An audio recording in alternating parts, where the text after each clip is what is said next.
سوک جانان و سوک رهبر پکان ولی سوک ملا و سوک منبر پکان ولی سوک جانان و سوک رهبر پکان ولی سوک ملا و سوک منبر پکان ولی اسمانونه و د ځمکې ورته ګوري ای خلک پیغمبر پکان اسمانونه و د ځمکې ورته ګوري طایف خلک پیغمبر پکان ولی شیطان باندې بس تیریږي هلته شیطان باندې بس تیریږي هلته چې هدیه په هنر پکان شیطان باندې بس تیریږي هلته چې حاجی په هنر پکان ولي دغه خلکو په یوه حال کې هم معاف نه کړو دغه خلکو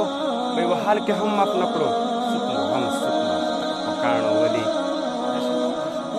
دلته برید اوږدې سڼې دلته برید اوږدې سڼې سزا موت دلته خلک ژیره او دا د روغو خلکو کار نه دی ملنګه لیوني دی بس اکثر پکان دا د روغو خلکو کار نه دی ملنګه لیوني دی بس اکثر پکان ولي شا سپلی سره سیخه مکړه خدایه شا سپلی سره سیخه مکړه خدایه